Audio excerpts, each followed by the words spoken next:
murakaza neza. Tugiye kuganira ku isukari, ububi bw'isukari. Aha ndababwira ibimenyetso 8 twabakusanyirije bizakwereka ko ukoresha isukari nyinshi. Isukari, hari isukari bamwe bita white sugar, iyi ni isukari y'umweru. Hakaba isukari y'umuhondo bamwe bita brown sugar. Isukari, iyi sukari yatunganyijwe mu nganda mu by'ukuri ntabwo ari nziza ku buzima na gato, kuko iyi sukari byagaragaye ko iba yatakaje zimwe mu ntungamubiri zayo. Bityo rero ngiye kubabwira ibintu 8 nabakusanyirije, cyangwa se ibimenyetso 8 bizakwereka ko urimo gukoresha isukari nyinshi mu byo kurya cyangwa ibyo kunywa. Icyambere, guhungabanya no gutera ibibazo ku igogora ry'ibiryo. Aha igogora ry'ibiryo ritangira gukora nabi kubera isukari nyinshi umuntu aba ari gufata mu byo kurya cyangwa mu byo kunywa. Aha ndababwira ko iyo ufashe soda imwe, ni ukuvuga ngo fanta, haha uba umaze gufata utuyiko 10 tw'isukari.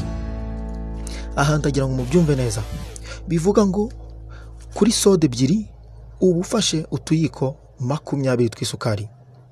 Ikigero cy'isukari cyaba kiri hejuru kugira ngo gihungabanye urwungano ngogozi k'umubiri wawe, ni ukuvuga ngo urwungano rw'igogora ry'ibiryo.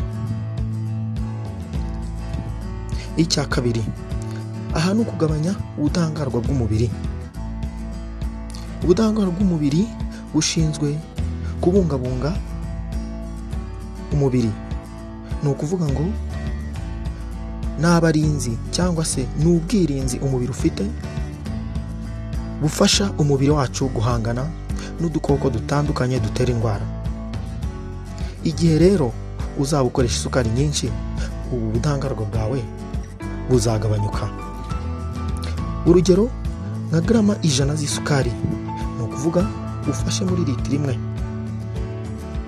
imwe icupa rya soda. Ibi bizagabanya ubudahangarwa bw'umubiri kugeza kuri 40%. Icya gatatu ni osteoporosis. Iyi ni indwara y'amagufwa. Kubera isukari nyinshi amagufwa asa nkaho acukuka, calcium igize amagufwa isanzwe iyakomeza ishiramo. Ubu bigatuma amagufwa yacu yoroha cyane bitewe nuko ikigero cya calcium cyagabanyutse. Ibi byose ni ingaruka zo gukoresha isukari nyinshi. Icya kane, isukari yongera ikigero cya insuline mu maraso. Bivuga ngo insuline ni umusemburo usanzwe uzwiho kurwanya ikigero cy'isukari kiri hejuru mu maraso.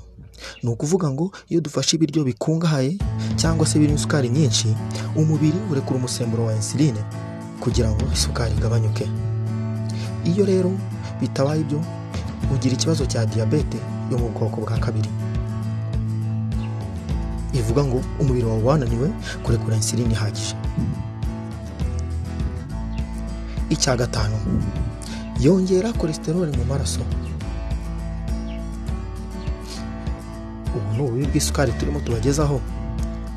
Cholesterol cyangwa se ibinure, ibi bizateza ibibazo by'indwara z'umutima zitandukanye bitewe n'uko imiyoboro y'amaraso izagenda igafunga, bityo amaraso ntatambuke neza. Icya gatandatu, atherosclerosis.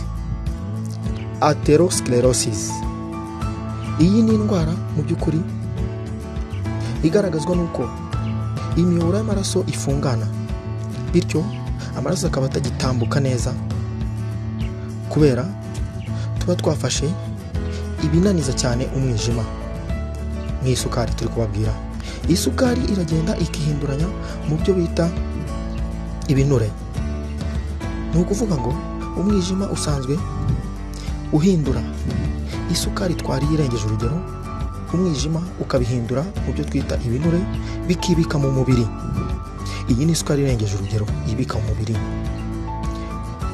umwijima ufite akamaro ko guhindura bya binure byibitse mu mubiri cyangwa se ya sukari irenze urugero twita glycogen. Iyi iba yaribitse mu mubiri, bityo ubwo iyo sukari irengeje urugero yibika mu mubiri ikabasha ndetse gufunga imiyoboro y'amaraso. Ikindi kibazo cya karindwi ni ubuhumyi. Ubu ni ubuhumyi, ni ukuvuga ngo imitsi iyobora intungamubiri izerekeza ku maso cyangwa se imitsi igaburira amaso, ni ukuvuga ngo imiyoboro igaburira amaso irangizwa cyane n'iyi sukari. Iki kibazo kigatera ubuhumyi. Ikibazo cya 8 ari nacyo cya nyuma twabakusanyirije, kwiyongera kw'ibiro. Ibi bigaragazwa no kuba twafashe isukari nyinshi ikibika mu mubiri. Ku byo twababwiye haruguru, yibika mu mubiri nk'ibinure, ndetse uzasanga aha umuntu agira umubyibuho ukabije.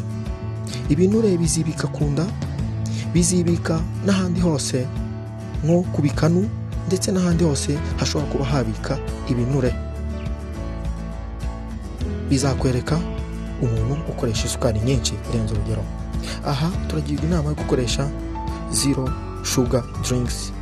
Zero sugar drinks ari byo binyobwa bidafite isukari, cyangwa se ibyo kurya bitongerewemo isukari, ibinyobwa bitongerewemo isukari. Ibyo nibyo bizadufasha mu buzima. Murakoze, mukore subscribe, nkomeze mbagezaho amakuru ajyanye n'ubuzima bwanyu.